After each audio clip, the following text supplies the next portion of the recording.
Good morning. Thank you, Neve. Good morning, everyone. I'm Dafna Linzer. I'm excited that this panel is part of an incredible final day here at the forum.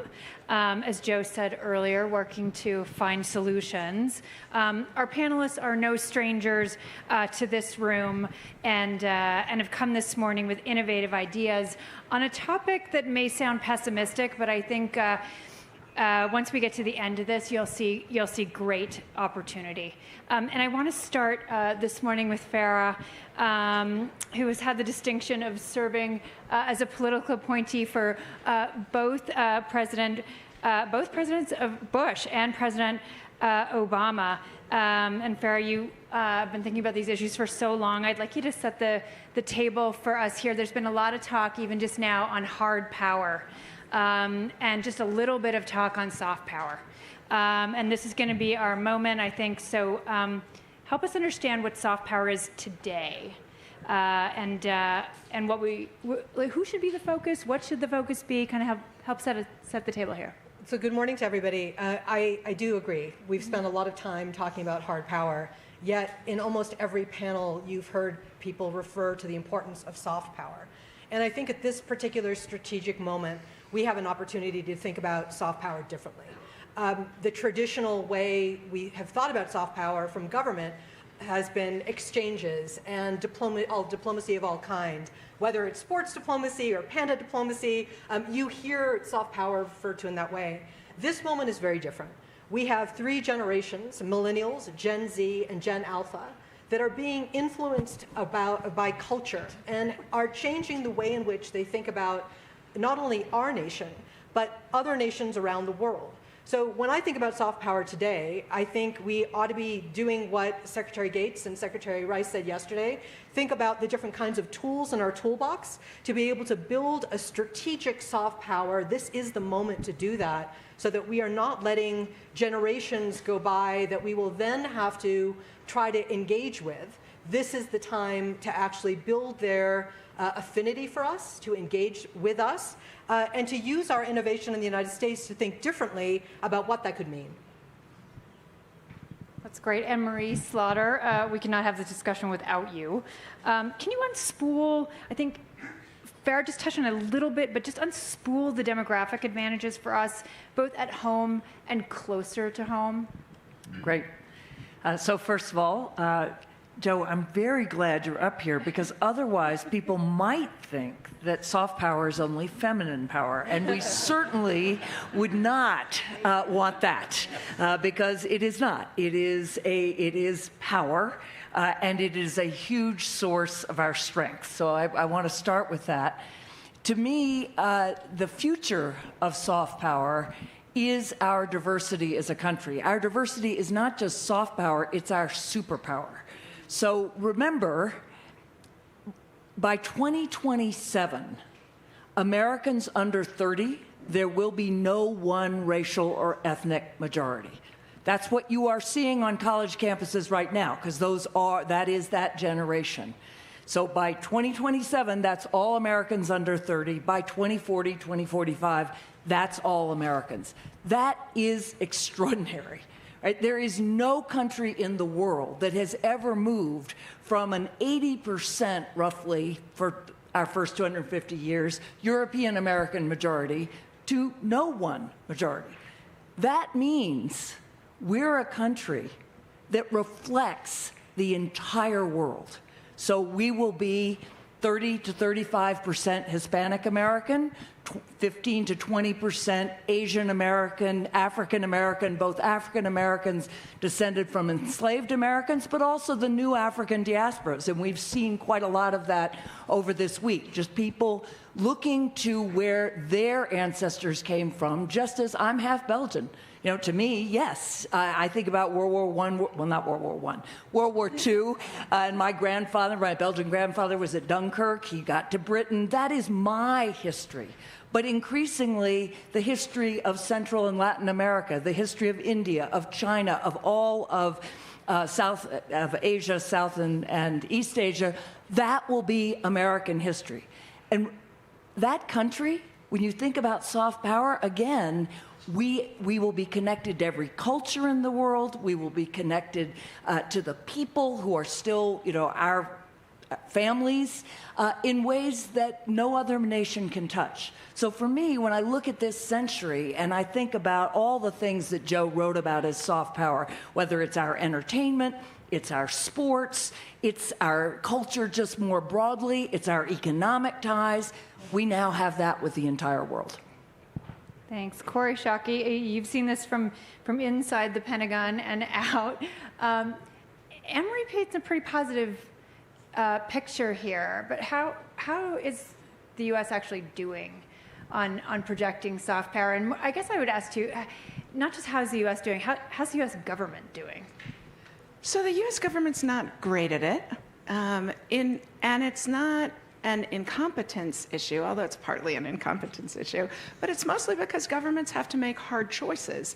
And the American government, as the dominant rule-giving and enforcing power in the international order, has to make more hard choices than most others. But the great secret of American vitality isn't necessarily the choices of the American government. It's the vibrancy of American civil society. It's the Walt Disney Company. It's American diversity. It's the complex way everybody's worried about American elections is actually an enormous tribute to American soft power, because people hold us to a higher standard than others, and they should. It's part of what makes us so good. I think American soft power is vital and vibrant and bubbly. If you think about the ways the international order is changing, if you look at the way technology innovation is sweeping, I mean, my favorite description of the United States is we're a country innovative enough that in a global pandemic, we could produce not just one, but 3 life-saving vaccines. We're a country so prosperous that we could provide it for free, not just to all Americans, but to lots of other people. But we are also a country where 1/3 of Americans will not take a free and life-saving vaccine. And that's who we are. So I think a lot of the difficulty with soft power is we try and pretend there was a mythical time where the United States wasn't complicated, where we didn't have to make hard choices, where we weren't messy and divisive and a group of people who don't trust their government.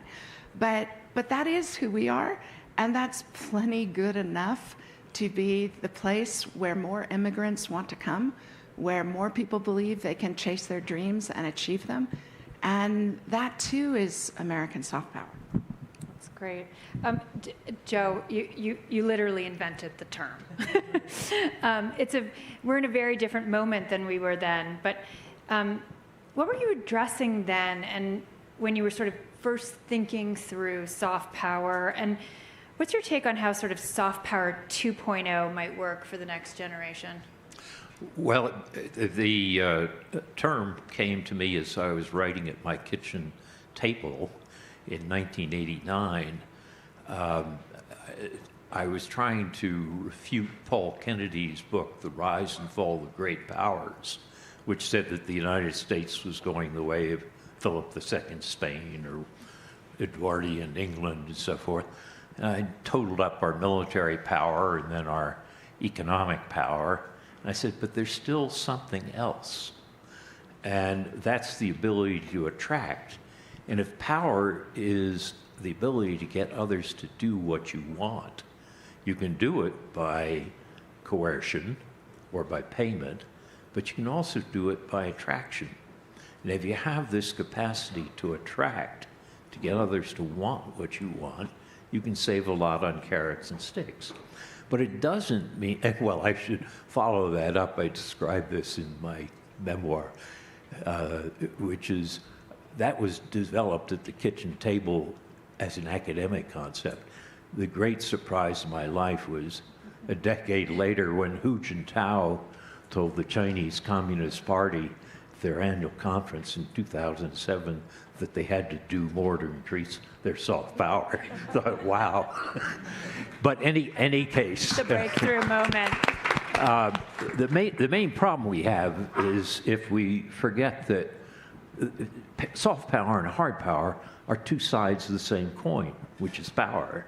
The difference is hard power tends to work a lot more quickly and be a lot more visible. Soft power often takes more time. Let me give you examples from Ukraine to go to your point about 2.0. Sometimes people have said to me, well, given the war in Ukraine and in Gaza and so forth is now basically this is the end of soft power, which is our title. And I said, on the contrary, it has both short and long-term effects. Think of it.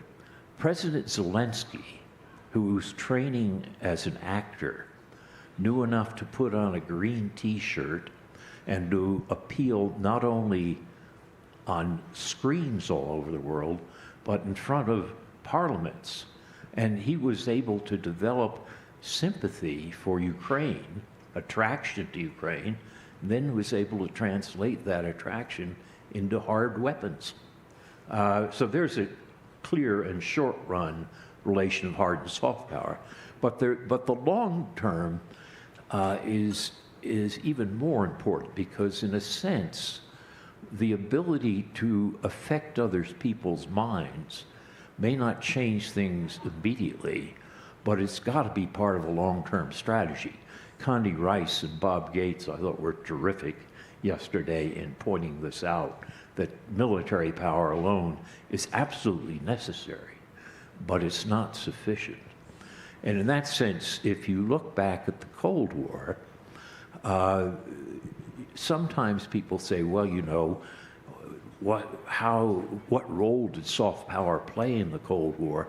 It's worth remembering that the Berlin Wall did not come down under a barrage of artillery, came down under hammers and bulldozers wielded by peoples whose minds had been affected by Radio Free Europe and by Hollywood and by American fiction. So we make a great mistake if we say end of soft power.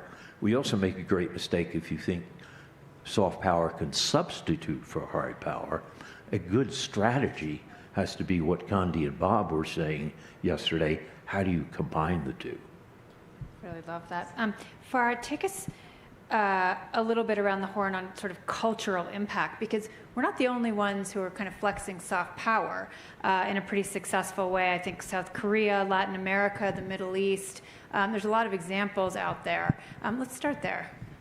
I'd like to pick up on a thread that came across Anne-Marie and Kori and Professor Nye, all of whom said how important it is for us to understand the moment we're in. I mean, you talked about Ukraine and how Zelensky did this so easily. It just came very naturally to him. I think one of the things the U.S. is missing is how naturally other countries are able to woo in Generation Z and millennials in ways that maybe sometimes they're crafty, but in other times it just sort of happened. So I'm looking in the first couple of rows, and these are the new rising leaders, and you're all shaking your head yes. So I teach at Georgetown. One of my students, Rory Dixon, when I asked him, give me some examples of soft power for you.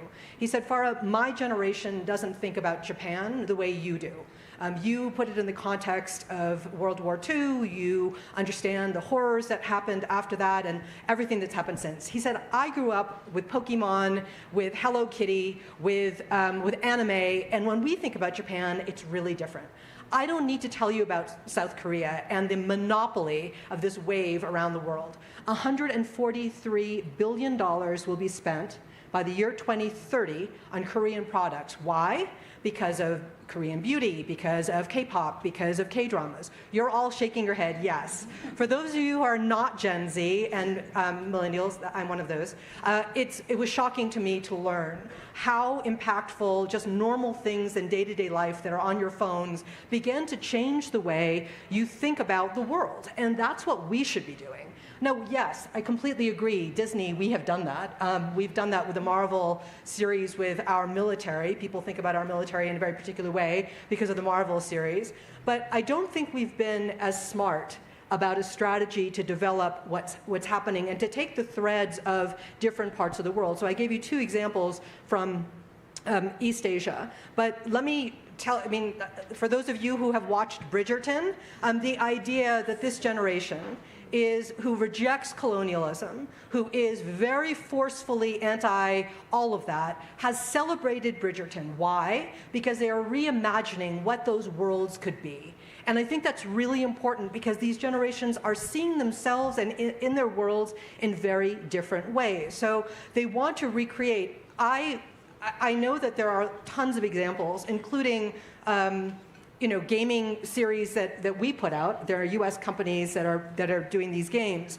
But the generations that are younger are building worlds in those games that make them feel like they have agency. And so what does all this mean? It means that the cultural components of things that we think, oh, how interesting that K-pop is taking over the world, or how interesting that Bridgerton is really, no, there's something bigger there. There's something where the United States government ought to be thinking very, very strategically about that next phase of how we bring people on board so that we are building likability. That the only thing that we're not presenting is the very difficult polarization in the United States, or the idea, one of the things that I was honored to do in my public service roles in the Obama administration, I was special representative to Muslim communities. But before that, in the Bush administration, I was engaging with Muslims right after 9/11 in Europe. I cannot today go to Europe and tell Muslim kids what I told them 20 years ago.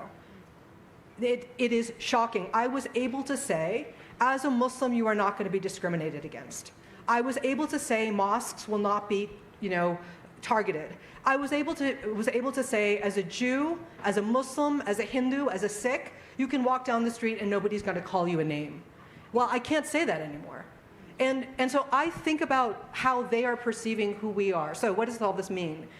While we have examples culturally of all these things that are taking place, there's a moment. Here's our moment. Okay, we understand how important these generations are and the fact that these are the generations that are going to be future leaders talking to us. I don't want to get to know them and have them like America or have to build that like when we're in a crisis. I want them to already have a deep understanding of our values, who we are, what democracy is, and how we value pluralism. Here. And also, our panel has a Bridgerton reference. So, Anne-Marie, I want you to kind of run with that. I mean, we're 2 years away from celebrating America's 250th anniversary, and can you frame soft power in that context and a little bit sort of off of what Farah said, like how can American society, not just the government, as to Kori's point, can seize this opportunity in this way? Great. What should people here do?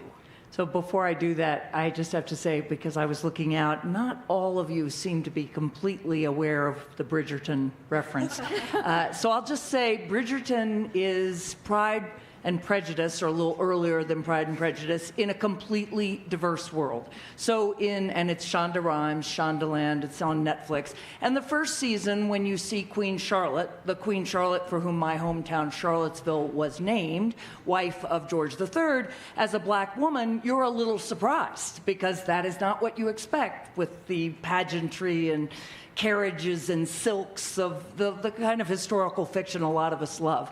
The really cool thing is that by the third season, you don't bat an eye, because it is a reimagined world. Again, we know this. We've all read lots and lots of historical fiction about Britain in the 19th century, or the 18th century, really. But it somehow works.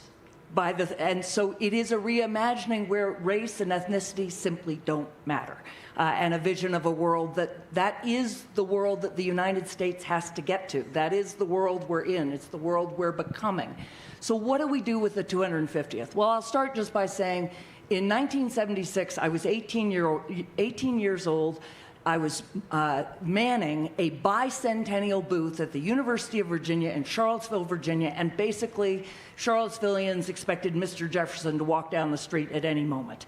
And nobody knew about Sally Hemings, nobody knew about Jefferson's African-American family, or if people knew, it certainly wasn't public.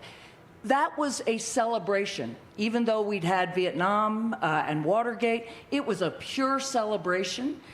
We had Prince Philip and Queen Elizabeth come. That always struck me as a little odd, frankly, but they came to the White House. We had the tall ships from all over the world. This time around, it isn't just going to be a celebration.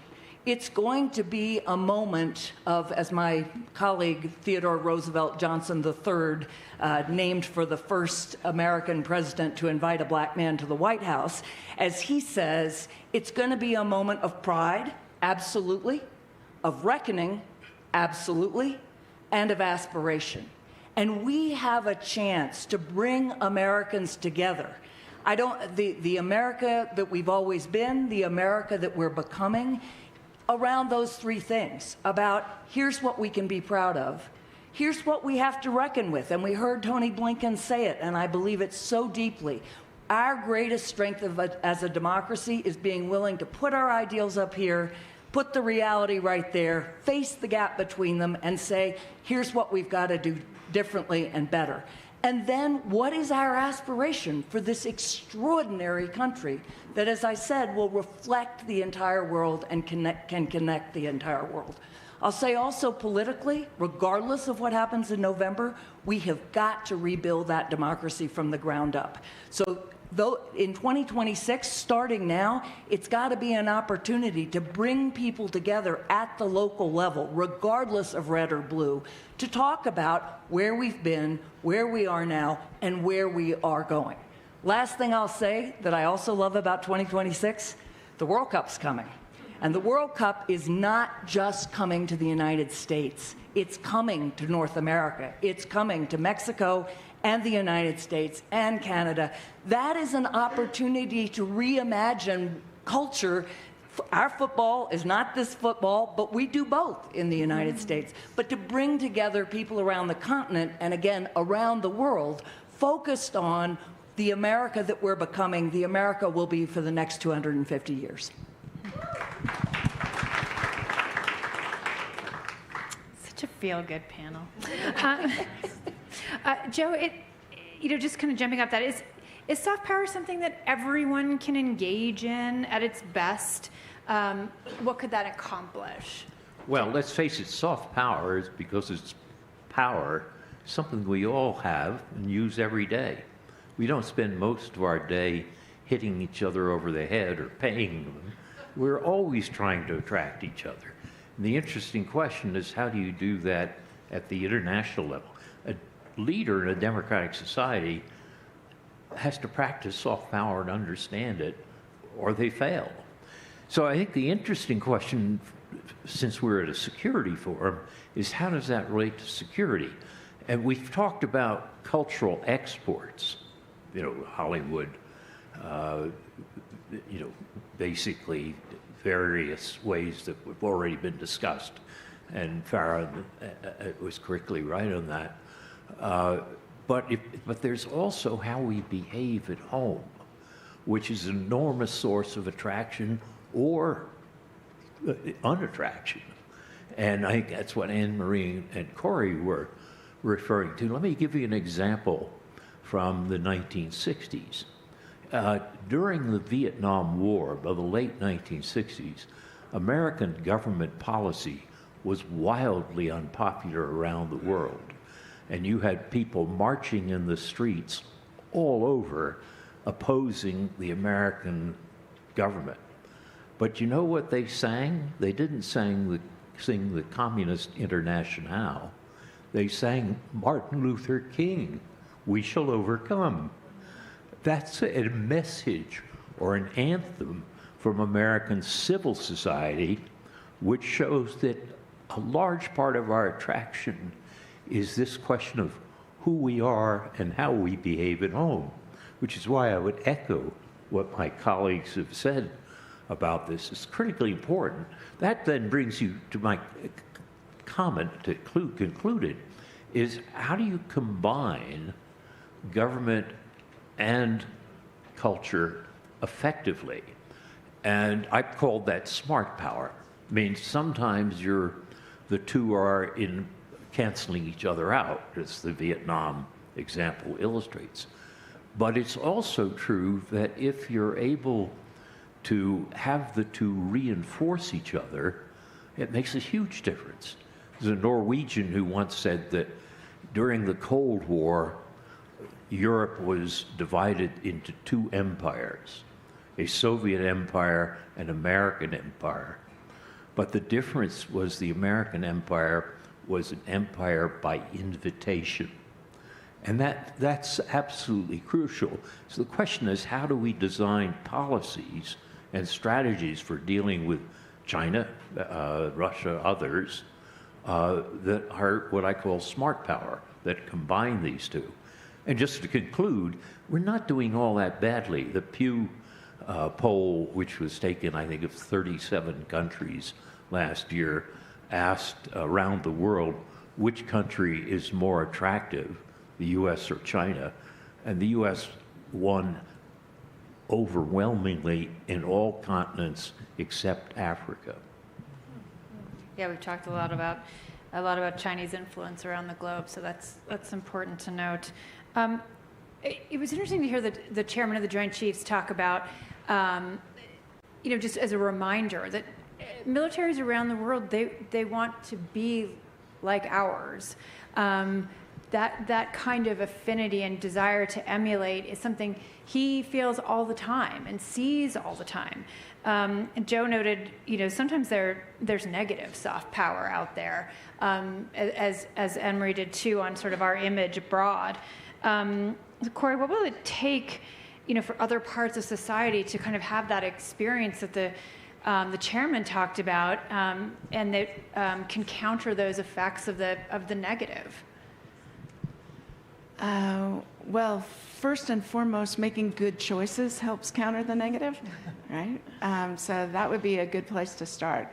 I do think the American military, the way they conduct themselves, the fact that, as George Washington said at the end of the Revolutionary War, that the American military yearns to be the first military in 1,000 years that's not a threat to democracy.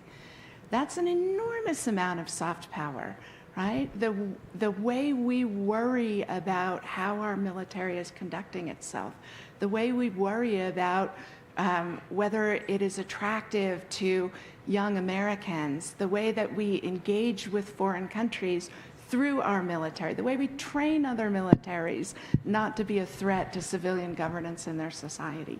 Those are all enormous American assets. But the military is a hierarchical, coercive institution, and you can't replicate that in voluntary circumstances elsewhere in American society. I love the description of Americans given by the British historian Bertha Ann Reuter in 1923. She wrote, "Americans are people so extreme in politics or religion or both that they couldn't live in peace where they came from." And I love that, not only because I think it's descriptive then and now, but also the problems that America struggles with are not, for the most part, unique to America. Other societies are struggling with the very things we are. We just do it big, loud, and in everybody's range of vision. And I think the point that Joe made about protest movements mimicking the nonviolent integrity, the language, the music, the behavior of the American Civil Rights Movement is just perfect, because we are both, by bad example, the need for a civil rights movement, and good example, the fact that we loudly adjudicated it and came to a different social consensus about what we wanted for our society. That's actually American soft power. It's not the having it right. It's not just the having it right. It's the struggle to get it right. And we're not the only people struggling to get it right.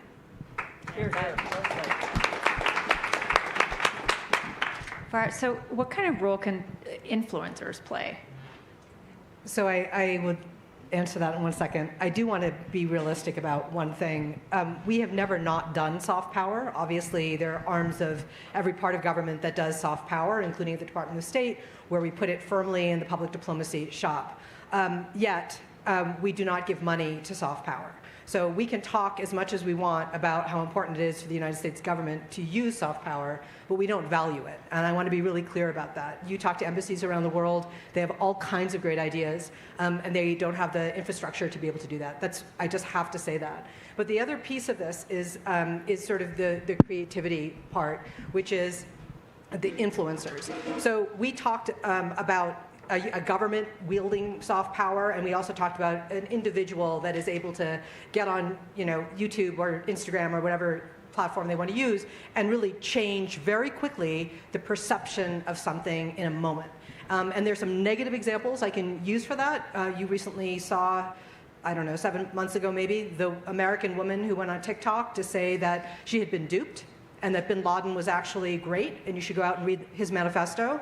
Years of work, 2 decades worth of hell that we have gone through to try to in the aftermath of 9/11, not to speak of the lives that were lost. And yet this one person was able to send something virally. Now, we can't control every human that is on a social media platform, but I'm simply making the point that the power of soft power is not just with mechanisms like the Public Diplomacy Bureau at the State Department. It is with everybody, and to the points that were made, civil society. So I went on ChatGPT because I was thinking about the future, and I asked it, what haven't we done in soft power around the world? Use all countries, what could we do?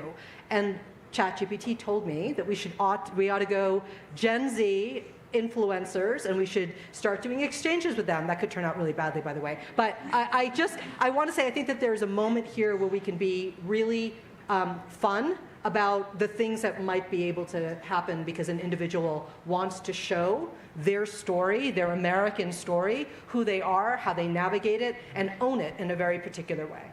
This is when all panels collide, when Farah goes on ChatGPT to ask about soft power. I should open this up for questions. You're all going to have incredible ones, better than mine, so I'll just let folks bring the microphone.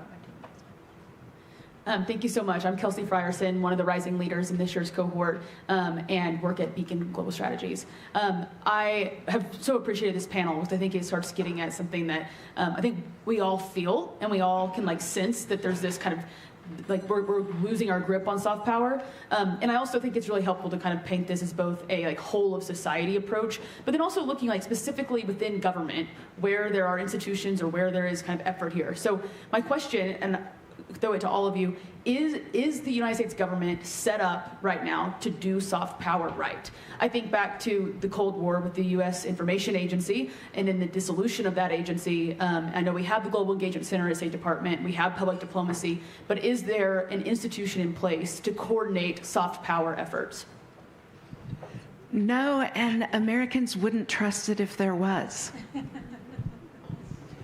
Well, no, and I listened to Secretary Rice and Secretary Gates yesterday, thinking exactly about how wonderful it would be if we had a source of news that told the truth. But I don't think that would be necessary to be beamed into Russia. I would like it in the United States, where all Americans actually agreed. So in the fragmentation of the media environment, no radio station, no television station could possibly play that role. And then when you're beyond that, then again, we don't know how to even wrap our arms around the fragmentation of the media environment so that we as Americans have a trusted source. I would think that is a place we ought to be trying to invest. Civil society as well. It's a large part, we know, of what plagues the United States, the death of local news. And then you have national news that is deeply politicized and manipulated if we're on social media. So I think that is a problem for the U.S. government, but I think it's a bigger problem for the U.S. and for our peer allies. I could just add, I agree. I think the answer, no, I agree with. But the important thing to realize is that it's not just whether USIA was abolished or the Undersecretary of State, if for that position has been vacant about half the time. That's a dereliction on the part of government. It's that we should be putting more money and efforts into promoting ideas. But here I'll quote my colleague Condi Rice again. It's important that what we do is stick on the truth, In other words, if we shouldn't get into the business of broadcasting propaganda, we should be broadcasting the truth. That's our strong suit. And all these people on VPNs in China and Russia are not there because they want to hear an attack on Russia or China. They want to know what the hell's going on in their own country. So government has to be very careful to put more resources into this, but don't distort it and don't get in the way of what's our great strength. Quick shout out for U.S. News and World Report. We're amazing.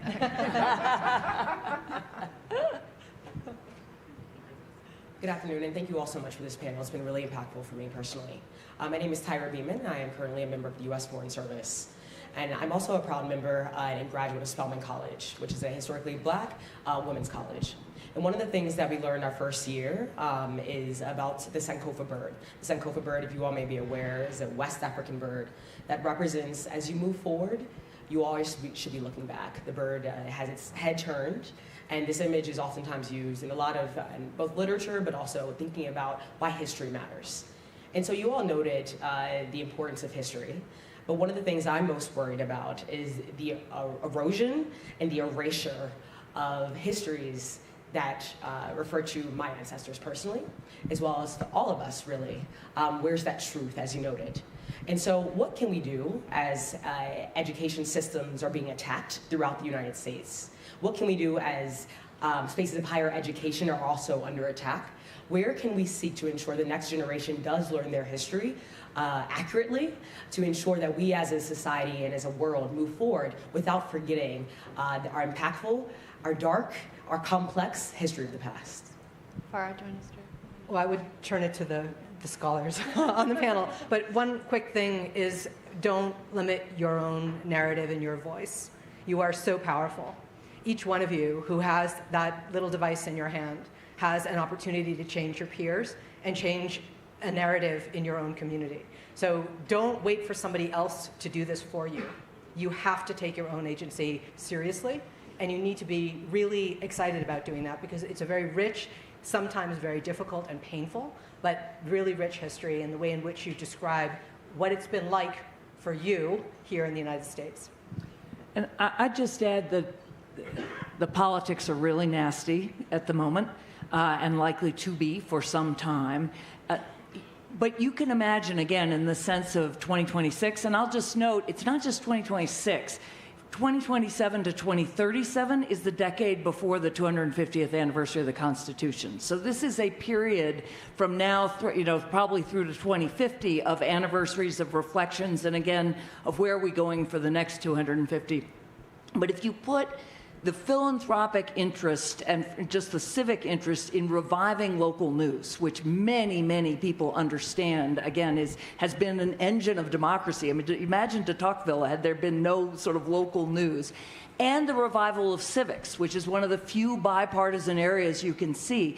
You bring those together, and I can imagine an organization like Report for America, just as one, where in all towns you bring together young people and older people to tell the history of their town and to tell a complete history of their town with all the members of their town now. That may not be taught in the local public school system, depending on what state you're in. But you don't need to do it through the public school system if we can bring the right entities together. And again, these big anniversaries are galvanizing markers, and it's up to us to use it right. Kori.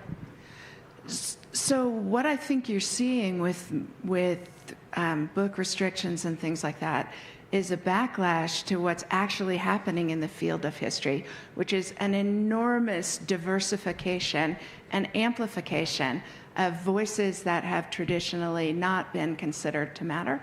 So the bad news is we are seeing America as a society struggle with how comfortable we are with the pace of change and with a changing perspective on how we think about our own history. But that's so normal in American society. This is us finding the new social compact. And what's driven that is actually this explosion of diverse and inclusive voices in the writing and studying of history. And that's the good news piece of it. Joe, last word. Well, just an anecdote, because I agree totally with what my colleagues have said. In November of 2008, right after the American election, I was at a conference with a member of the British cabinet, and he turned to me and he said, "You Americans are amazing. Yesterday, because of the Iraq War, you were the most unpopular country in the world. Now you've elected an African American for the first time in your history, and you've restored your soft power." So I think that's the moral of the story. This panel is one of the many things that makes Aspen just phenomenal in my mind. Please help me thank 4 brilliant thinkers who inspire us.